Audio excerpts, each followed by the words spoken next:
Welcome to another episode of the 100% podcast with me, your host, Harry Purdy. Today, we have got an amazing new guest to the show. A slight different twist to the show today. I'm welcoming Yeovil's Member of Parliament, Adam Dance, to the show. A big 100% welcome. Thank you for joining me. Thanks for having me, Harry. It's great to be here. I know we joked earlier on about going from the House of Commons to 73 Tintagel Road. How does it feel to be in this kind of environment?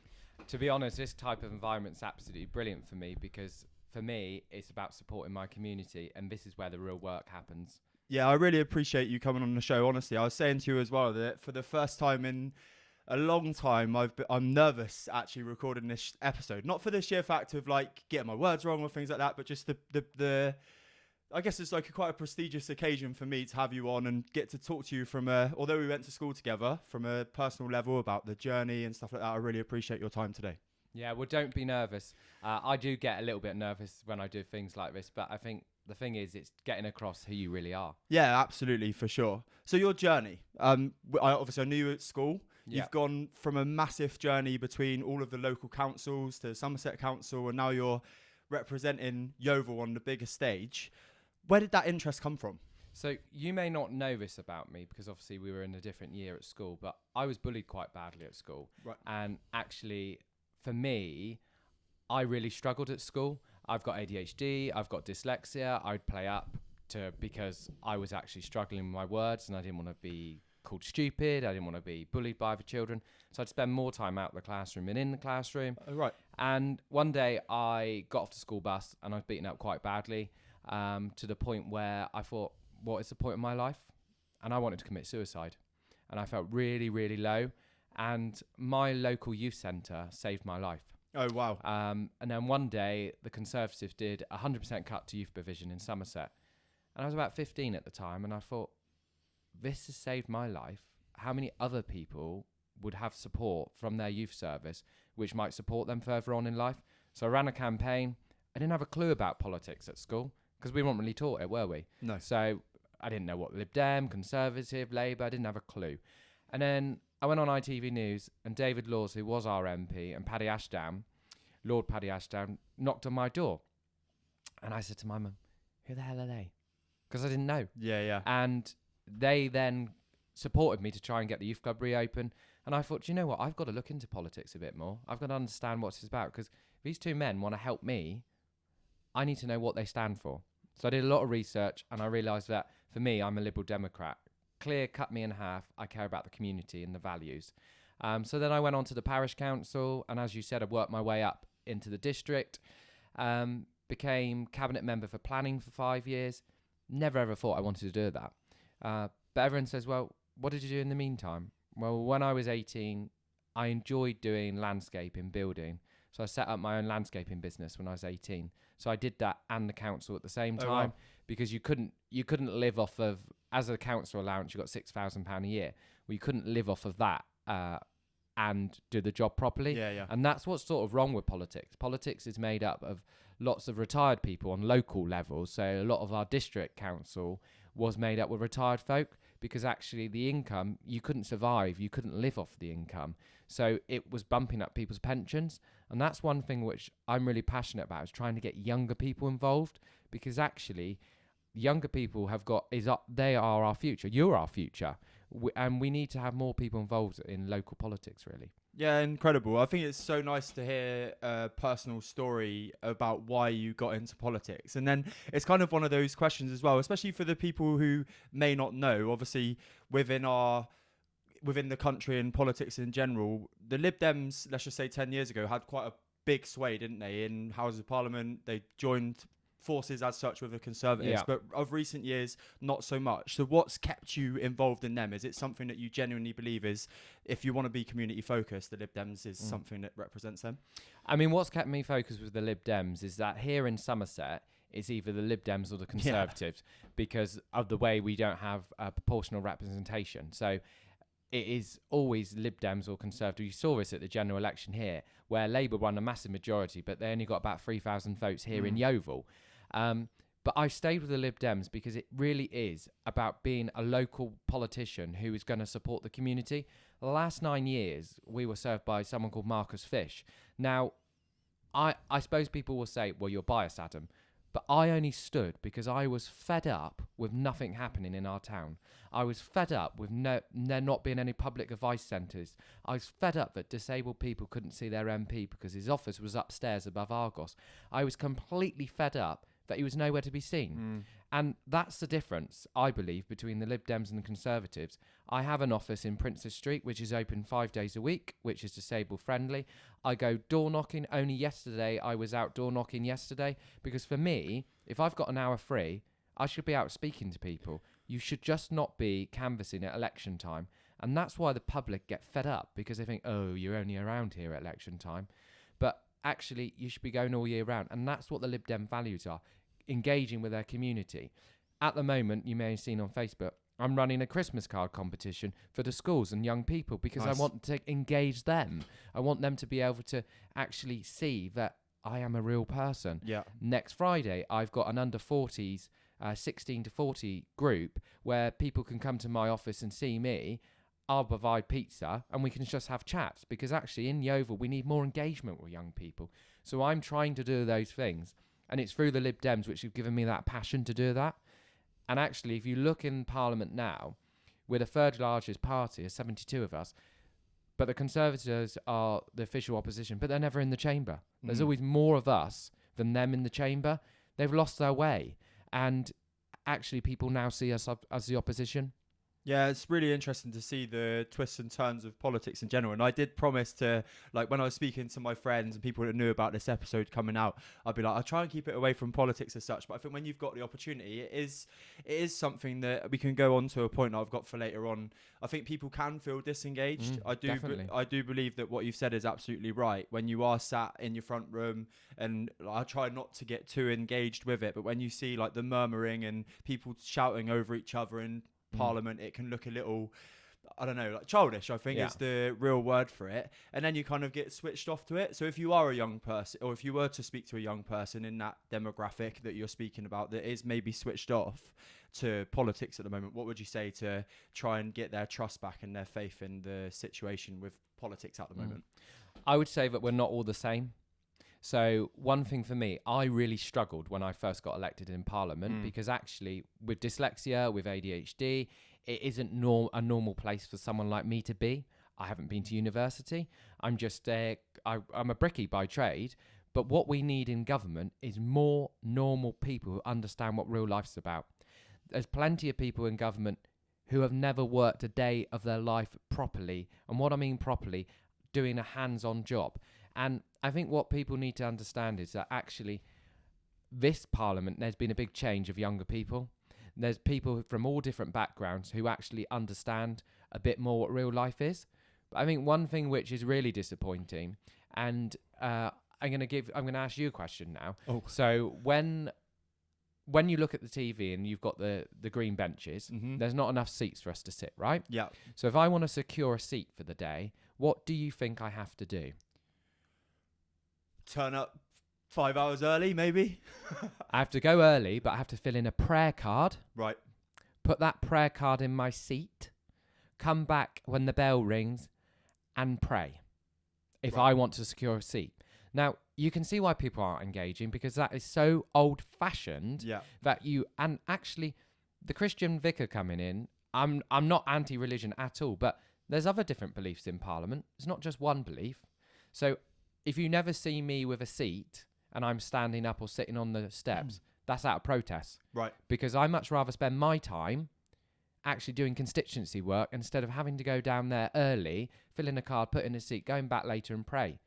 It's just, I always describe it as between religious studies at school and drama, because as you said earlier on, Yeah. where they got the argument, it is a bit like drama. Yeah. It's like a drama play. But the other thing which is really frustrating, you might see me bobbing up and down in the chair, having to stand up. Well, to get called, if you want to speak on a debate, every time, say, you're the minister, you're standing up, I have to bob to catch the speaker's eye. Right. But I have to sit down straight away as soon as he calls that person. And then the next person, you have to keep bobbing. The other day I was bobbing for 4 hours. Good quads. Yeah. I tell you what, I don't go to the gym, but after that, I felt like I'd been to the bloody gym for ages. Imagine, yeah. So in terms of it's almost like when you put your hand up at school, but you've got Yeah. to do it in a different way.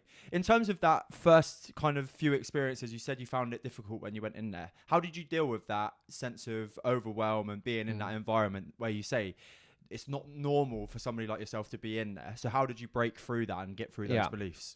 I think one thing I'll say, walking into Parliament on day one was almost like a bit like Harry Potter walking into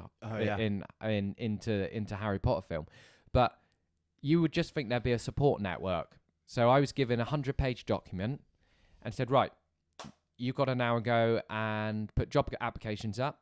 You've got to go and interview staff. You've got to go and find an office in your constituency. You have to go and do the lease on your office. You have to go and put the office in your name. If you go over the dedicated budget, you're liable. And I was like, wow, this is like...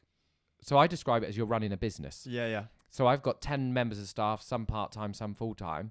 But having to go through that whole process at the start on your own with no support is quite difficult.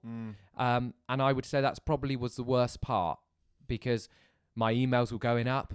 I had no staff at the beginning for about a month, and the emails were going up and up. And when I was first elected, it was about 700 a day. Wow. And as soon as you reply to one, next one's in, Yeah. next one's in.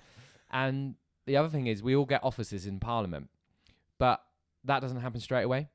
So you're in a team place working at a desk, which might be your desk for a minute, but then you go out somewhere else, take your computer, come back, that desk is gone. It's like hot desking Yeah. kind of thing, yeah. But when you've got like dyslexia and you've got people talking all around you, you can't concentrate. Yeah. So for me, I hadn't struggled with my ADHD since school. But it was like someone had lit a fire inside me, and someone was dosing me with petrol, and it was getting more. I was getting more aggy and more aggy and more aggy. And in the end, I just had to go put some headphones on, and I actually went and sat in in one of the canteens in Parliament and worked in there, because I found that for me, because I could see other people typing, and I was thinking, am I meant to be typing that quick? Am I meant to be doing this? But now I've got my office and it's great. And actually, I don't struggle at all. It's second nature for me. And actually, people say, how do you find being in London? Because obviously I have to live there half the week. Oh, wow, yeah. Which is hard, because obviously my life's here. But actually being in London sometimes is easier because I'm in one place. When I'm in the constituency, so I'm with you now. Yeah. As soon as I finish, I'm in Ilminster. Wow. And then I could be in Chard, and then I could be in South Petherton. And my mum said to me the other day, she said, Adam, she said, one of my colleagues said, how many hours do you do? I said, well, I don't know. I've never looked at it. So I did like a bar chart. And the other week I did 84 hours. Jeez. Because I find it very hard to say no. Yeah. Because for me, I believe that Yeovil deserves someone speaking up for them. And we haven't had that. So you probably think, well, why is Adam at that event? Why is he there? Because I want people to know that they're supported. Yeah. But that first few weeks were difficult. But as soon as I managed to get staff in place, one thing I always say to everyone, I'm only as good as my staff. Like, I'm so lucky to have the staff I have. And you might know one of my staff, Harry. Oh, yeah? So do you remember an RE teacher called Michelle Harvey-Kennard? I remember. Yeah, I remember. So Michelle now works for me. Oh, wow. So Full circle. yeah, completely. And Yeah. it's quite funny because obviously I used to call her Miss. Yeah. And now, like, she doesn't have to call me Sir, obviously, but it's a complete circle. But what I find really good with that is that she understands me. Yeah. I hadn't seen her since 2008. And I got a random message on Facebook saying, Adam, you're doing really well. I've just retired. If I can help you anywhere, I will. And the rest is history, basically. Insane. That's so cool. So in terms of that story, it just sounds like you legitimately got your place in Parliament and were dropped in at the deep end, and it was kind of sink or swim with all the jobs you had to do. And has that helped you learn, being thrown in at the deep end? Have you learnt more that way than maybe like if you were to have been given somebody to walk you through step by step slowly, that you'd have maybe learnt slower and maybe not learnt as much, but actually now you've been thrown in, it's like, oh, actually it's not been that bad. Yeah, so actually I learn in difficult situations, and I think that's part of my condition. So part of my ADHD is a bit of a superpower that actually if I get loads of stuff thrown at me, I can deal with it. Yeah. I just got to learn which way to deal with it. So I actually think it probably was a good idea. The funniest part was I was shown around Parliament once, and then I said to my friend who was in the area, who'd popped up to see me, I said, I'll take you round. So anyway, so we walk in and I'm taking them round. Considering I had been round once, I thought, yeah, I'll remember. So I went in one room, I took her into a cupboard. And then the second room we went into, because we have a pass which we have to scan on all the doors, I thought, well, there's no pass here, but there's a switch. So I switched and turned all the lights off. So that sort of getting used to it. Yeah. But now I could walk around with my eyes shut. And actually, I helped some of my colleagues. After I'd got myself sorted, I went and helped some of my colleagues who were struggling with the interview process, getting job applications up. And I was sort of giving them some advice of how to do it. But I'd love for you to come up and spend a day with me and actually see what I do on a day-to-day basis. I'd love so, that, yeah. That'd be class. Do pop up at some point, arrange it, and I'll take you around and show you what I actually have to do on a day-to-day basis. I appreciate that. A little invite on the podcast there. So when pressure does get to you and you do feel like I don't know, you spent 4 hours bobbing, as you said, you've been thrown at the deep end, what are the tools that you'll go to keep yourself cool, calm, collected, and look after you? As obviously this is a wellness podcast and about personal development. What are the tools that you'll go to keep yourself cool under pressure? Yeah, so when I am under pressure, and we all sort of know in our own little way if we're under pressure a bit, don't we? I take myself out of that situation. So I'll go for a walk, just clear my head, clear my thoughts, have a think about what's been positive about the day. Also, I asked Michelle, who's in London with me, I always say to her, put a positive, we got a whiteboard in the office, which you'll see, but I always say put a positive on there from like someone we've helped, because then if you're having a bad day and you're at your desk, the whiteboard's in front of me, I can look up and think, well, actually, that's a positive. So I try and turn that negativity into a positive. It's a bit like when I go canvassing. So a couple of days ago, I was canvassing here in Yeovil, had a bit of a negative one, because you're always going to get that. As you said earlier, people think politicians are all the same. So I will never finish the canvass session on a negative, because if you do, you'll then go back into it the next day and think, oh, I don't want to do this. Yeah. I don't want to go knocking doors. So always try and finish everything on a positive. You're going to have really bad days in any job. Yeah. It's just a way of the world. But it's trying to look at them in that positive way. It's trying to think about, actually, there's a lot more negativity in the world. So it's just trying to think about them positives and the things you've changed to help. So for me, a real positive lately has been the maternity unit. Yeah. So the maternity unit, as you know, got shut. Still shut at the moment. I've ran a really strong campaign. I did a PMQ to Keir Starmer. I then did an adjournment debate. I got someone to fund leaflets to put around here in the constituency with a petition. And then Ed Davey finally came. So my party leader came to Yeovil to do a big campaign for me. The day he turned up, they wrote to me and said, right, we're going to reopen the unit, which is a huge win, not just for me, but for Yeovil. Yeah, for sure. Because mums are really scared. Having to travel to Taunton or Dorchester, it's not fit for purpose. No. But actually, we should have these services in Yeovil. So in a couple of weeks, we'll find out the date it's going to open. Yeah, I think on that note, like you say, it makes no sense. And sometimes those big decisions that are made, I know, and I totally understand it's budgets and people will understand that as well. And I don't want to go into the reasons of like why it might be. But I do think Yeovil is way bigger than what people give. It's too big to not have somewhere that you can just shoot down for an emergency birth, or if there's problems with pregnancy, all of those kind of things. Just seems too dangerous to allow to happen. So hopefully we're getting to the bottom of that, right? Yeah, which is great. And actually they are recruiting new paediatricians. So it's going to be a better service when it reopens. Insane. But thank goodness it's going to reopen, because my concern was the stroke unit was obviously shutting. The maternity unit, what would be next? Yeah. Are they going to turn Yeovil Hospital into a cottage hospital? And that's my concern. We need to make sure that Yeovil is shouted about. Yeovil's a great place. Like, you see people, and it really bugs me on social media, moaning about Yeovil. Well, if you don't like Yeovil, move. Yeah. Because at the end of the day, this is my town, it's your town, and it's a great place to live. We've got some fantastic facilities, but we need more positivity. Yeah. There's too much negativity about Yeovil. Like, I love it. Absolutely. I wouldn't do this job if not. Yeah.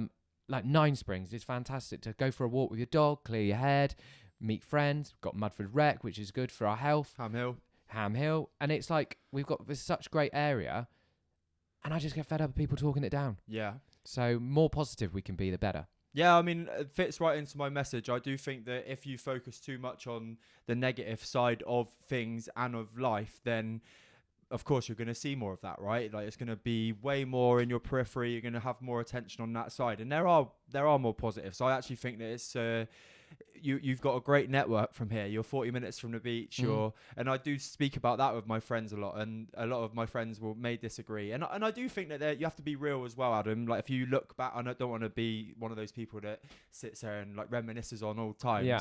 I do think the town centre has maybe like degraded a little bit over time, and I'd be interested to. I think maybe the listeners would be interested to know what your plans are on that front. I see that the Octagon Theatre may have secured itself a loan as well. But what is your if you were to imagine the end of your term, you're running for being an MP again in the area, what would you have liked to have achieved for Yeovil, the town centre, by that point? Yeah, so that's a really good question. And I think one thing to say is, with this job, nothing's quick. Yeah. Everyone expects, like, I'm elected, poof, Adam's going to save the world. But what I get all the time, oh, it's your fault. It's your fault. It's like, it's not my fault that someone's broken into the house next door. Yeah. Like, I can't solve that overnight. Do you know what I mean? But there is some things I can do. And a real positive, I think, is Glover's Walk being knocked down. So as soon as I was elected, I pushed for that to happen, because actually Glover's Walk was empty. We didn't own it as a council. We rented the bus station for a considerable amount of money a year. So I said, enough doing the pavements.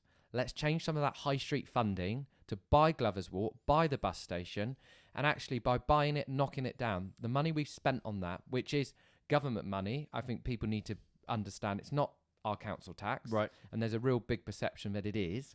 But actually that money has saved us a lot of council tax moving forward, because we won't be renting the bus station anymore. Save us a few $100,000 a year. But clearing that site to start with and having it in the green space just makes it more approachable. It makes it look better. My end goal for that area, if I had the decision, would be why can't we have Christmas markets like Exeter, like Bath? Why can't we do something more positive with that area? It's not going to happen this year, obviously, because it's not finished. But in a couple of years, I'd like to push for us to do more there. And I think there's a big perception that the council own all the shops in Yeovil. We now only own one. Wow. Which is Wilkinson's. And Wilkinson's is empty, obviously. Yeah. We've wanted to get in there. But do you know, Wilkinson's have still been paying the rent to him recently. Oh, wow. So we actually haven't been able to get in the building because they still are paying the rent. So that's the only building we actually own. We did own Marks and Spencer's. We bought Marks and Spencer's, and I was involved in that at the time because Marks were going to leave. We all know if Marks went, that would be trouble in Yeovil. So we bought it. We lowered their rent. We got them in a longer contract. We've now sold the building. So they are secured in there now for quite a while. Amazing. But the town centre is, in places, drab. I'm not going to say it's not. But the shops aren't owned by us. No. So what I would actually like to see, I think there's too many, and you go around all the high streets, there's too many shops. There's too many empty shops, but we're never going to fill all those shops. So I actually would be quite keen that some of them shops are turned into sort of housing units. So either flats or small 1-2 bedroom houses, because what we're actually missing in Yeovil is properties that young people can buy. Housing has gone through the roof, and young people can't afford to live here anymore. Young people can't afford to live in the southwest. Rent's gone through the roof. Like a little 1-bedroom flat in Yeovil now is like up to $800 to $900 a month. It's crazy, right? If you live on your own, how are you meant to afford that and pay bills? You're just not. So I'd like to do some more redevelopment there. It's not down to me, but what I'm going to try and do is write to the owner of all the shops, try and hold a forum to get them together and say, look, what can we do as a collective to work together? Poundland's the obvious one. I mean, that's a blooming eyesore. But that's privately owned, but they still get rent, because I don't know if you know, when you're dancing, Harry, in Chicago Rock, you're actually dancing in Poundland. What, the old, that was, oh yeah, of course. Chicago Rock is above Poundland, oh, wow. Which no one realises. Like everyone said, why don't you knock Poundland down? One, we don't own it, but secondly, Chicago Rock's still in there. Just for listeners, I don't go in Chicago Rock anymore, right? So I think one thing that's really clear is and this is, I think that without talking too negatively about social media gives people a platform to air their opinion, right? Which is like it's a good thing in some ways. Like Yeah. freedom of speech, really important, and important to share your opinion. But I think, especially when it comes to politics, especially at the moment, because it's so like politics is a volatile subject at the minute, right? Like whichever way you look at it. But people are quick to jump to an assumption. Oh, you're not doing enough about that. You're not doing enough about that. But actually, if you were to look into the background story behind every mini story or every even big story, like the hospital, there's so many different caveats that maybe legitimately holding it back. And sometimes it's nice to hear, oh, actually, like that makes total sense, right? Like it can't be quick, it can't be fast because of this contract and things like that. Is that something that frustrates you? Really frustrates me. Like, I'm someone who likes to get things done. It's like the Octagon, for example, which you mentioned. Like, there's a lot of negativity on Facebook about that at the moment. But I think which really annoys me, there was an open meeting on Wednesday. An open meeting where councillors voted for either way. Now, that was publicised on social media. Loads of people knew when that meeting was. I went to the meeting and I sat there and I listened. 3 people spoke against the barring. 18 spoke in favour. Now, if people on social media are really angry about, why didn't they come to the meeting? Yeah. Why didn't they say their views? Like, what really annoys me at times, people are quick enough to jump and moan about something, but actually go and do it where it matters. Yeah. Like, and someone's commented and tagged me in. I seen it earlier on. Oh, what have you got to say about this then? Why did you push this? Well, what they got to realise is I didn't have a vote. Yeah. I'm a member of parliament. I'm not a councillor. I went there because I wanted to listen. But also, it was quite emotional. There was young people there speaking. One young girl who ended up in tears, telling her story, telling us how the Octagon saved her life. She was suicidal at 13. But the Octagon gave her something, gave her some get up and go, made her realise she had friends. Like, surely our young people deserve a future? Like, everyone says you've got Westlands. But what happens in 2031 when Leonardo look up and say, actually, we've got a break clause, we want to sell that for development now? What happens then? We lose the Octagon, we lose Westlands, what have we got then? What entertainment have we got left in Yeovil? So, like, people can't just guarantee we're going to keep Westlands. Like, Leonardo are bidding for this huge contract. If they didn't get it, potentially they might not want to keep Westlands. They might think, well, we need to bring some money in. Let's fill it, get planning permission, because that site you'd get hundreds of houses on there, worth millions. So they might think, well, hang on a minute.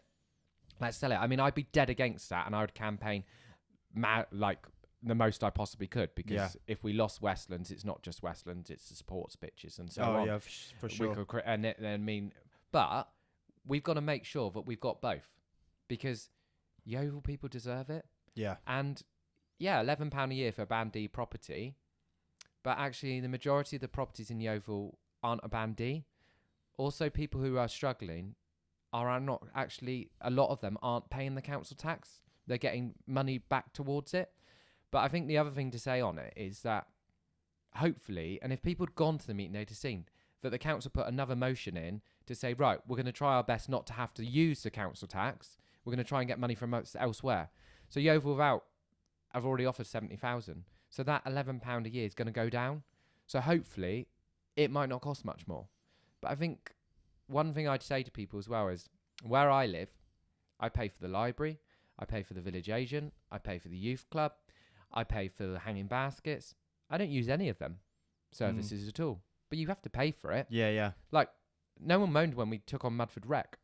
We're all paying for Mudford Rec. We're paying for Nine Springs. We're paying for the cafe at Nine Springs. So I think let's get the Octagon done, and hopefully we can, because it'll bring more people in. It'll bring more restaurants in.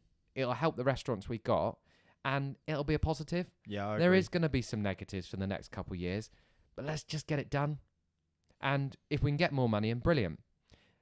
But we can't just reopen as it is. And people would realise if they come to the meeting, the Octagon's going to need a new roof at some point. It's going to need new seating.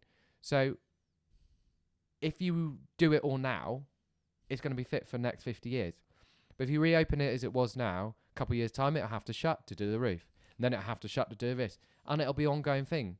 And people will stop coming because they think, oh, it's shut again. So I think we've got to try and turn it into a positive. So what is the final point on the Octagon? What is the suggested timeline of when it will be fit for purpose again? So you have to obviously, like anything, you have to jump through hoops. So it has to go for planning permission. So it's got to get planning to be done. It's got to get the plan in place, and it's got a contract. I would say that it will be done, and I would rather be realistic. I think, as you said earlier, people lose faith with politicians. I'm never going to say to you, Harry, I can get you a dentist. Don't worry, mate, I'll get you a dentist. What I will say is I'll promise to try. Yeah. So I realistically think it'll be done by 2028, which is a few years off. Yeah. But a big project like that will take time. Hello, YouTube. I'm stopping you in the middle of this episode because a lot of you who stick around and watch my podcast episodes aren't yet subscribed. So do me a favour before you carry on watching the rest of this episode and just click the subscribe button. And you don't even need to watch every episode, but what it does do is it boosts this channel and it helps me a long, long way. Enjoy the rest of the show.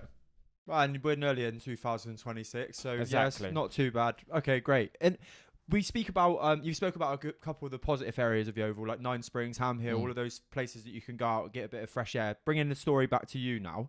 We've spoken about what you do to stay cool under pressure. What about to just look after, obviously, after all, this is a well-being podcast. Have you got any habits that you'll do most times in the week that keep you feeling fresh, looking fresh, being the best person you can be? Yeah, so my dog Roo, Nice. actually, he's like a lifesaver because I got to take him for a walk no matter what. So it's a great place to like clear my head. He also comes to the office in the Oval with me when I'm here. Nice. Which really helps constituents because we deal with some really bad cases. Because I always think it's not just about me feeling well, it's about my staff, it's about constituents. So he's a real support for members of the public. But the other thing I try and do, I always try and block out an hour a day just to talk to a mate, talk to a family member, or just sit there and chill. Yeah, nice. Or because I'm at 100 miles an hour all day, and unless I have that time to chill, I'm not going to be no good. And if I'm no good and I'm not in a fit place, how am I going to help other people? Yeah, that's a great point. So I've got to make sure and trying to make sure, and I'm not as good at this, but my staff are always great at making sure I do drinking enough. Yeah. So I've got a lot worse at drinking. Right. Because I'm always on the go. I know I've got my water here. But my staff are very good at like plonking a drink out in front of me. And when they do that, I know they're trying to say, look, Adam, you need to have a break. Yeah. So it's those little habits really, and working with my team to understand what's best. Because we do, like all of us, we do deal with some shit. Yeah. Like you do with, like there's so many lovely people in the Oval, but you always get the one person who like wants to get you.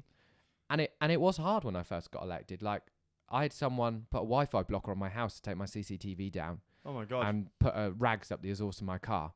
Like this is the sign that the public don't see. Like I had that within 2 weeks of me being elected. Now, that scared my family.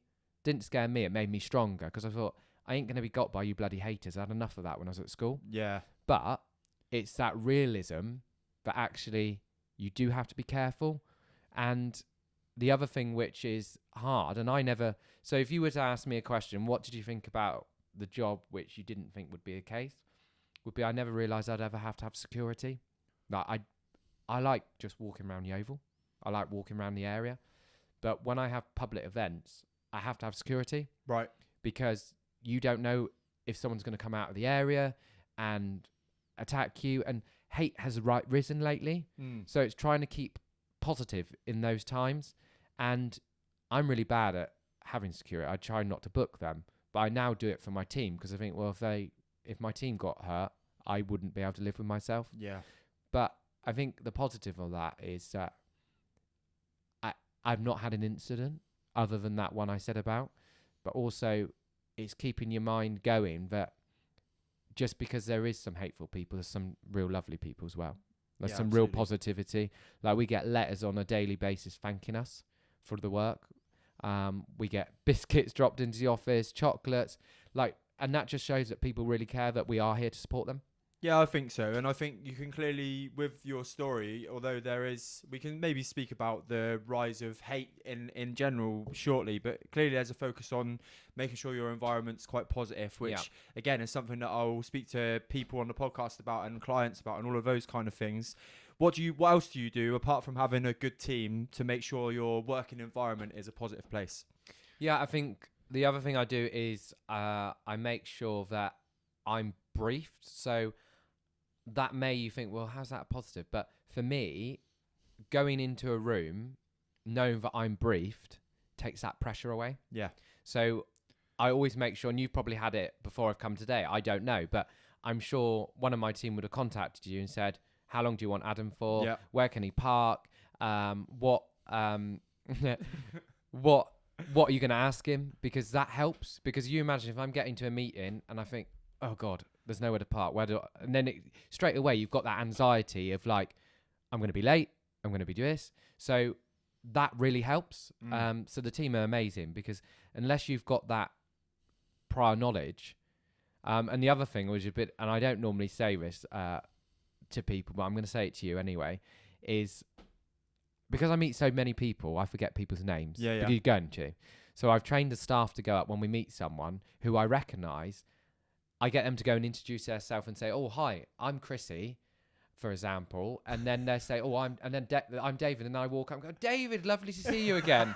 So that is like, I've probably just told all your listeners now my little trick. Background story. Yeah, but that really helps. Yeah. Because for me, then I don't feel like no one's going to worry that I've forgotten their name. No. But for me, I like to show people and that I understand and I remember them. Like I remember them, but I'm like on the tip of my tongue, what the hell's your name? Do you know what? I think that's just a human trait, though. Yeah. The amount of times that you see, like, I will walk down the street and see somebody and you're like, fuck, I recognise your face, but I can't remember what your name is. And then you're just like, all right, mate. And it's like, all right, mate. But I don't, it's hard, isn't it? Because you're in that position of responsibility. You want to try and, I guess, like, part of your job as well is to make sure that people have a good opinion of you so you can keep your job in 4 years' time. Yeah, exactly.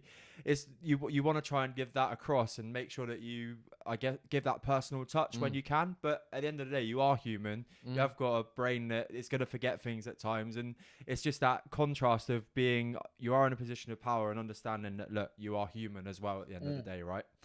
Yeah, it's funny story. That's good. I think the other thing as well, which I quite like, which is a positive, I feel, is that anyone who's turning 18 whose parents have put them on the electoral roll, I send them a birthday card. Oh, wow. Because actually I want them, their first impression with politics, I want them to know that actually, and it's not political, it just says happy birthday with my contact details, but I want them to know that we're not all politicians aren't the same. Yeah. And they care, if you know what I mean. Yeah, for sure. And that's why I'm going to do this, come and have a slice of pizza with me and chat under 40s, because actually I think people in Yeovil deserve to have like a group they can go to. Yeah. So, well, there you go. You heard it, listeners. When is it? It's next Friday. But what I would say is that if people email me, so I know numbers. Perfect. And then I'll give them the location and the time. We'll do all of your where can people contact you and stuff at the end anyway. All right.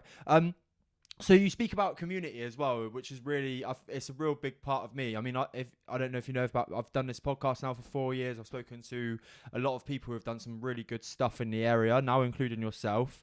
I think listening to messages that other people have had from life lessons, whether they be through challenge or the fact that they've just stuck themselves out there and got good things back from it, is amazing. And I can see that in your story that like you've done a lot of your work because of the people around you.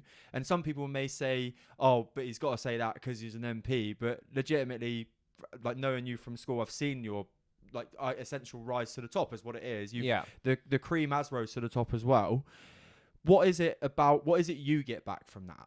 How does it make you feel when you're doing good things for other people? I know you can't help everybody, but there must be quite a sense of pride with what you have achieved so far and what you've done in the past. Oh, definitely. I mean, for me, just like, especially in the maternity unit, knowing that I'm going to help so many future mums is just amazing. And like, I would say, and I'll be honest, I don't do this job for any other reason. And you'd probably listen and probably say, oh, you can say that anyway. But to be honest, there's a lot behind politics which people don't know. Like, to get elected, I had to, like, the Lib Dems paid for none of my literature. Nothing. They paid for nothing. I was a non-winnable seat. I had to fund my whole campaign. Jeez, I wow. had to give up work and I had to fund the campaign. I lived off a credit card for 9 months, and I've only just finished paying it off because I will only do something if I put my all in it. And that general election, over 2 years, we spent £104,000 to get elected Jeez. of money I had to raise locally. And I thank everyone so much for the money they put their faith in me.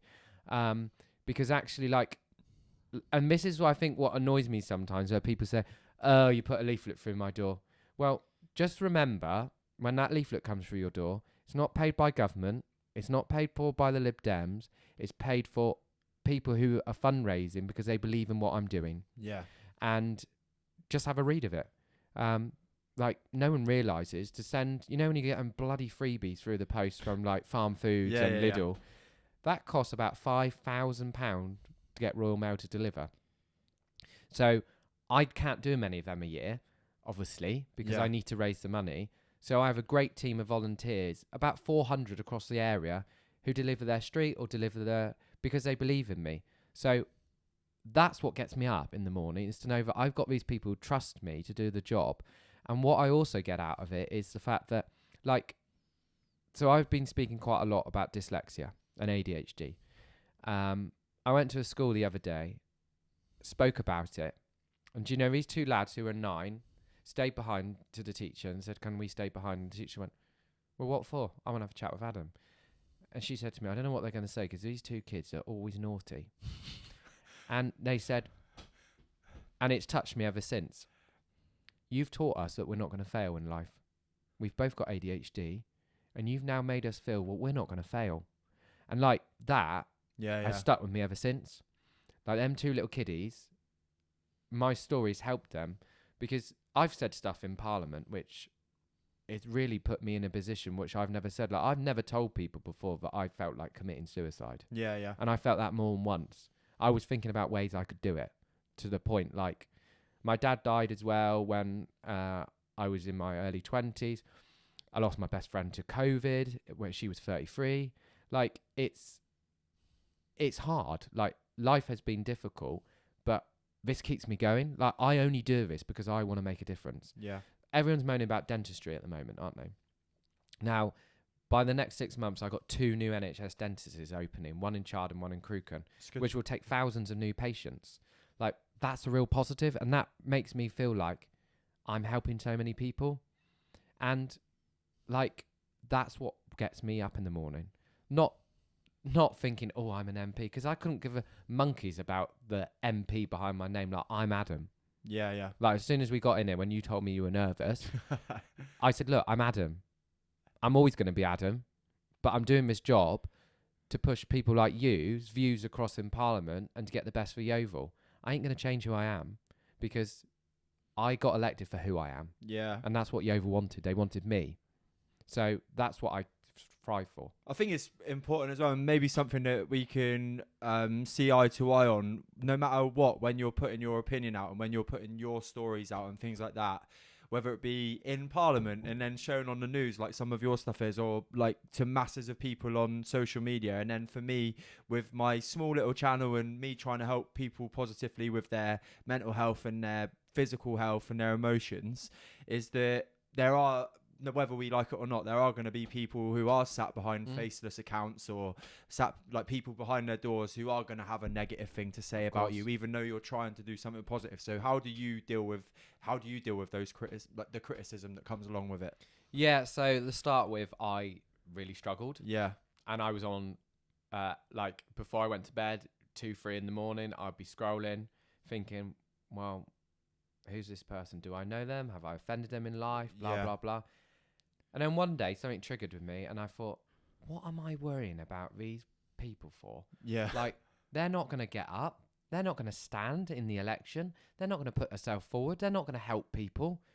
They must just be in a low... And I actually feel sorry for them. Yeah, I feel sorry that they feel they have to be so hateful towards someone who's trying to... If they don't like my political views, fine. Yeah. Like, we've all got our own views. And some of mine are completely different to other people's. But ultimately, I will always support... even when I get... And it's quite funny. I get people come and see me and I recognise their name. I think, God, you've you've been bloody bad mouthing me on social media for weeks. But I always say that my door's open for anyone, whether they're going to vote for me or whether they're not. At the end of the day, I'm here to look after everyone. And like when you see my office, my sign's in green. And some people have criticised and said, why have you got your sign in green? You're a Lib Dem. Well, the green is parliamentary green.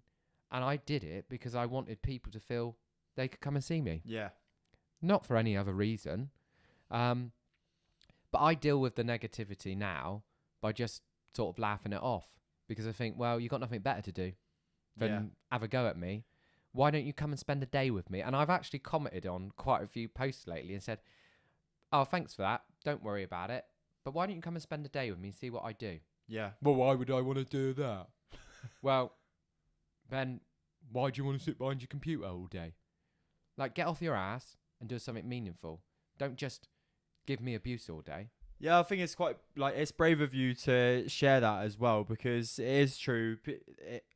Unfortunately, whether you like it or not, the people who are probably offering negativity only and insults or whatever it may be coming from a bad place themselves, and it might make them feel better. You know what I mean? But it is a hard thing to deal with. Even the few negative comments I have, although I know how to deal with it, my brain's like fuck it, leave it there, park it. You just you still stew on it, don't you? I think it's maybe something that's just innate in us that we want to be liked by everybody, but it's impossible, isn't it? It is, and I did feel that at the beginning, and like I always remember, because not everyone's gonna vote for me. Obviously, not every single person. It's impossible, and that would never happen. And I always remember like leaving someone's door in the election, and I was like, why do they hate me so much? Like, why do you hate? And I went back and knocked their door again. Yeah. Because I was on so much adrenaline, and my staff were looking at me, my volunteers at that point, they were looking at me saying, don't go back. I went, no, I've got to. And I knocked the door and I said, can I just ask you something? Well, what the fuck do you want again? I said, well, I want to fucking ask you something. Why do you hate me so much? And they went quiet. And they were quiet. I said, come on. Why'd you bloody hate me so much? And they turned around and said, well, don't really. I just think all politicians are prats. Yeah. I was like, well, look, you're obviously having a bad day. I said, I'm sorry for coming back, but you really wound me up the way you spoke to me. And I said, I thought maybe I'd done something to you somehow without knowing. I said, just think about what you say to people. I said, I'm not getting paid for this. This is before the election, obviously. I'm not getting paid to knock your door. I'm doing it because you'll probably moan, say, oh, I've never seen him before. So I'm putting myself out there so you don't moan, and then you're having a go at me. I said, I don't care if you vote for me or not. I said, but be polite. And you know, he turned around and said, I'm sorry, mate. He said, I just thought you lot were the same. He said, you've got some balls coming back here. Yeah, right. Because I could have turned around and told you fuck off or punched you. He said, I'm going to go and vote for you now. And I just thought, well, if you're yourself, it makes a difference. Yeah, yeah. And there's a lot of politicians who aren't their self. And that's the problem we have. Yeah, inauthentic, right? Completely. Yeah. And, like, don't understand. Or, like, I've got nothing against people going to university. Like, I didn't. It wasn't for me. My friends have, and they've got good jobs. But Parliament is full up with so many people from Oxford and Eton. It's changed a lot this time. But why can't we have more people who have had a real life? Because at the end of the day, I'm making decisions which will affect you for the rest of your life, on all different things. So we should have a real different group of people, I believe, in Parliament from all different backgrounds. Yeah, I completely agree. So in terms of that like subject, then where we've half touched on it, but I think we'll go into it as we kind of wrap things up from the politics side of the interview. Is that when at the moment, if you were to look at like newspapers, if you were to read the headlines, if you were to look at the things that do go on in Parliament, the stories at the minute that are taking everybody's attention, like right wing this or like the loony left that and all of those kind of things, it genuinely is Digital almost ID. like another one. It genuinely is like it's like it's almost like people are being made to choose a side. Yeah. And there's people, maybe I'll say maybe like myself, that are like, well, actually neither of those things are suiting my opinion or what I think. And the word I've put at the bottom here on my notes is that people feel probably more detached Yeah. or attached. It's like one way or the other. So how can that change, Adam? How can all of these, like, one side or the other side things stop and we start seeing eye to eye? Because Working together, yeah, one thing that I've always said is that even if you disagree with something that somebody says quite wholeheartedly, something else they'll say, if you'll give them 5 minutes, you may be like, oh shit, he's right. Exactly. You know what I mean? I totally agree with you. And actually, I think the worst thing at the moment in government is the disagreements which are going on. But a lot of it is fueled by the media and the press, because the press and journalism's become so dead lately. They've made loads of staff redundant. So whatever I send the local press, they publish because they haven't got any journalists. So there's also a lot of hate going on as well. And like, we've also got this Labour, Conservative, Reform, Lib Dem, the whole lot going on at the moment with the sort of Aggie. But unless we're not careful, we're going to be working against each other so much that nothing's going to get achieved. Yeah. Like everyone says about the small boats. Every political party wants to stop the small boats. Everyone. And Reform are pushing a certain someone in Reform who we can name nameless because I don't want to say his name. Voldemort. Yeah. He's pushing so much hate. And I think what really strikes me is that the people supporting him need to take a real look at him. He's a multimillionaire. He doesn't have to worry about putting food on the table. He said the other day that paracetamol were causing kids to have send issues. Like, it's madness. And they don't really support the NHS. They almost want to move over to American model. And it's like, a lot of people supporting them, if they understand what their policies were, they wouldn't support them at all. But it's built on hate. Yeah. And it's the way that people are being sort of got at. It's like Trump. If you think about it, Trump won that election. A lot of that on sort of hate and on power. But I think we need to be working together. Unless we work together, in the next general election could be a real big change, and it wouldn't be a positive change. Certainly wouldn't be a positive change for Yeovil. No. So we really need to be pushing. And I think one thing I've always said, if you took a bit from each political party and put it all together, it'd be amazing. Yeah, I think so. And I do think when you read manifestos, you, like we've just said about, if you were to have a discussion with somebody about politics, you may really disagree with something that they say 1 minute, but if you carry on and talk about another subject, you'll be like, oh yeah, I completely agree with you on that.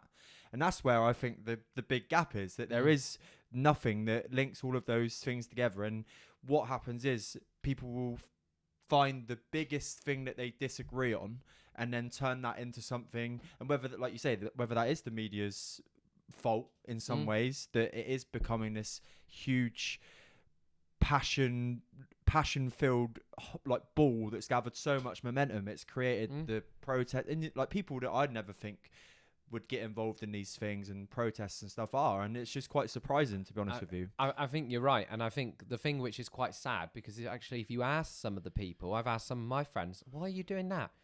They don't actually like really know. No, well, they do know, but they don't know, if that makes sense. I want to be British, which is fine, but we all want to be British. Right, My God, I'm British. Yeah. And I'm proud of this country. Like, I couldn't be more proud of this country. But I think one thing which I've seen as well, with the flags being put in on the roundabouts over the A303 and stuff like that, I think what people need to understand, put flag in your house, whatever you want. What about if that flag comes detached in the bad weather? I was driving back from Manchester the other day, and there was one holding on by one thread.